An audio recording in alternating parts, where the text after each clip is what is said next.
Welcome to the tutorial on auditing.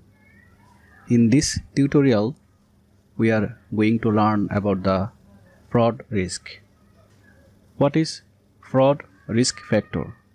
Fraud risk factors specify the events or conditions that indicate an incentive or pressure to commit fraud, or any event or conditions that provide an opportunity to commit fraud. I mean, if there is any events or conditions or situations for which there is a incentive or pressure for committing fraud, or if there is any events or conditions that provide the opportunity to commit fraud.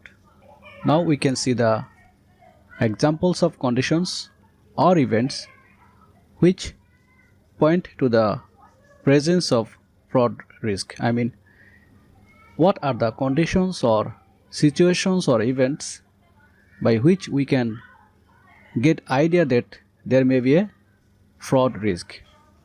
The first one is if the management compensation is linked to aggressive targets for operating results and financial position. I mean, if the management compensation is linked or connected with the aggressive targets for any financial performance, then the management tries to adopt any unfair factor, and that can lead to the fraud.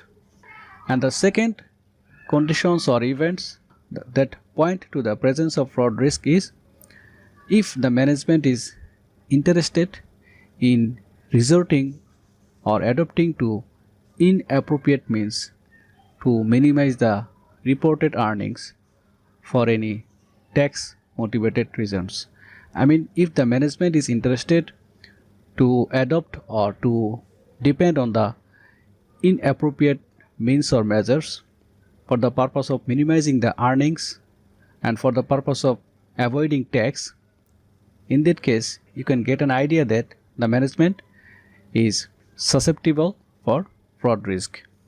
And the third one is lack of attention for the advice to strengthen the internal control by the previous auditors. I mean, if there are some instructions from the previous auditors to strengthen or improve the internal control system, but if the management has no attention, I mean, if the management has a lack of attention for strengthening the internal control, then we can say that there may be a presence of fraud risk.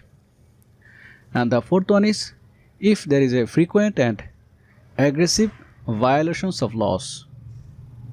And the fifth one is if there is a high turnover of management councils and board members. I mean, if the management are not interested to continue their service for a long time, that indicates the presence of fraud risk.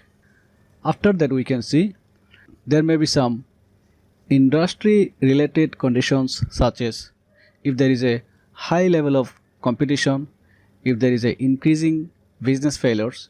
In such situations, the management may adopt unfair factors which indicates the presence of fraud risk.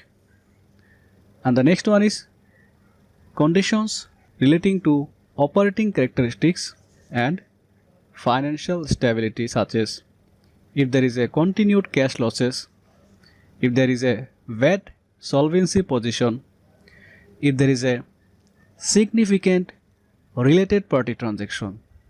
These are the characteristics by which you can assume that there may be a presence of fraud risk. Then we can see the nature of assets the entity possesses. As for example, if there are high balances of cash on hand, if there are easily negotiable instruments such as bearer check, if there is small sized inventory with high values, as for example diamonds. So these are the items which indicates that the management may adopting the fraud risk issues. And last of all, we can see the nature of control environment. As for example, if there is a lack of supervision, if there is non-balancing of books daily, if there is a lack of record keeping, if there is non-segregation of duties, if there is poor custodial responsibility.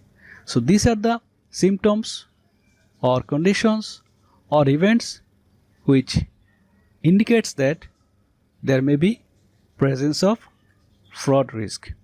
We can see lack of supervision, non-balancing of books daily, lack of record keeping, non-segregation of duties, and poor custodial responsibility. So these are the symptoms or conditions or situations or events which indicates the presence of fraud risk. As an auditor, you should be cautious about these conditions or events to identify the fraud risk. Thank you.